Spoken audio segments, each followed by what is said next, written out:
کیا یونیک چیزیں بتائی گئی ہیں اس میں بہت کچھ ہے بیٹا. اس میں جو میں نے جو ہے نا آپ کو کہا تھا کہ ایک علم ہے جسے علم اسماء کہا جاتا ہے، جسے اسماء الحسنہ سرور اللہ تعالیٰ کے جو نام ہے اس کو کیسے انسان اپنی زندگی میں یوٹیلائز کر سکتا ہے. ٹھیک ہے، یہی اسماء جیسے میں نے آپ کو کہا تھا کہ حضرت نوح علیہ السلام کی کشتی کے اوپر 5 نام لکھے ہوئے ہیں، بتایا تھا.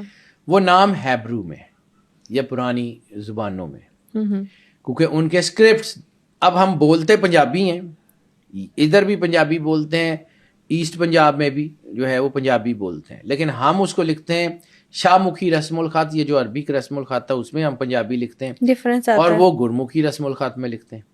بولنے میں وہ زبان سیم ہوتی ہے، لکھنے میں فرق ہوتی ہے، وہ پڑھی نہیں جاتی. جس کو گرمکھی آتی ہوگی وہ گرمکھ پڑھے گا نا، ایسے اور ان کو شاہ مکھی آتی ہوگی تو وہ اس میں پڑھیں گے.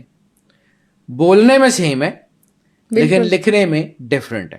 اسی طرح بہت ساری چیزیں ایسی ہیں جس کے اسکرپٹس ڈفرینٹ ہیں، جو تعویذات کی چیزیں ہمیں سمجھ نہیں آتی وہ کیا ہے کیسے. وہ پرانی کتابوں میں جو چیزیں بولنے میں تھیں لیکن لکھنے میں اور تھیں، یعنی وہی بک آف اینوک کے ضمن میں نے بات کی تھی کہ وہ آصف برخیا کے پاس جو علم تھا، یا اس کی بالکل آغاز جس کا قرآن پاک میں بالکل شروع میں اللہ کہتا ہے کہ علم الآدم اسماء کلھا، ہم نے آدم کو اسماء کا علم دیا. تو اسماء جو تھے وہ کون سے تھے؟ اس سب نام کون کون سے تھے؟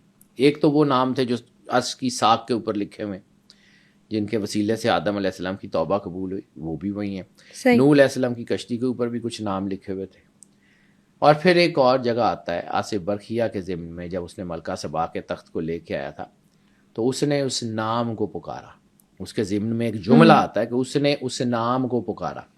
تو وہ کون سا نام تھا جس کو اس نے پکارا اور وہ تخت آ گیا؟ اچھا، ملکہ سبا کا تخت جو ہے وہ بھی کوئی 2 فٹ بائی 2 فٹ کا تخت تو تھا نہیں. یعنی ملکہ سبا کا وہ تخت تھا جو پورے پہاڑ کو کاٹ کے ایک ویلی جتنا، یعنی ایک پوری وادی جتنا وہ تخت تھا، پورے پہاڑ کو کاٹ کے اس کو تخت بنایا گیا تھا. کیونکہ جو یمن کے لوگ تھے وہ پہاڑیوں کو کاٹ کے بناتے تھے. اور جب حضرت سلیمان علیہ السلام اس تخت پہ سوار ہوتے تھے تو آپ کے درباری بھی ان کے ساتھ ہوتے تھے، آپ کی سواریاں بھی ان کے ساتھ ہوتی تھی. وہ کوئی چھوٹا نہیں تھا، یعنی کئی کلومیٹر لمبا اور کئی کلومیٹر چوڑا بھی تھا وہ. تو وہ اتنا بڑا تخت اٹھا کے لانا اور 1 سیکنڈ میں یعنی پلک جھپکتے ہی وہ آ گیا. تو کیا تھا اس کے پیچھے کوئی کوڈنگ تھی. وہ کوڈنگ اس کتاب میں کیسے کی جاتی ہے؟ آج بھی اس کتاب سے لوگ اپورٹس سائیکومیٹری، یہ جو سائیکومیٹرک میڈیمز ہیں، یہ سائیکومیٹری ہوتی کیا ہے؟ اس کی بہت اہم ترین چیزیں اس شمس المعارف میں ملتی ہیں. سائیکومیٹری اور اپورٹس 2 چیزیں ہیں، ان کا میں تھوڑا تھوڑا علیحدہ تعارف کراتا ہوں، اس کے بعد میں آگے جاتا ہوں کہ اس کا مواد کیا ہے، مضامین کیا ہے، اس کے اوپر آگے چلتے ہیں. یعنی جس کو اب ہم جدید نالج سمجھتے ہیں وہ اتنی پرانی کتابوں میں پہلے سے ساری کتابوں میں موجود ہے. اور آج ہم اپورٹس جو ہے وہ ہے کہ ایک جگہ سے کسی چیز کو دوسری جگہ پہ ٹرانسفر کرنا.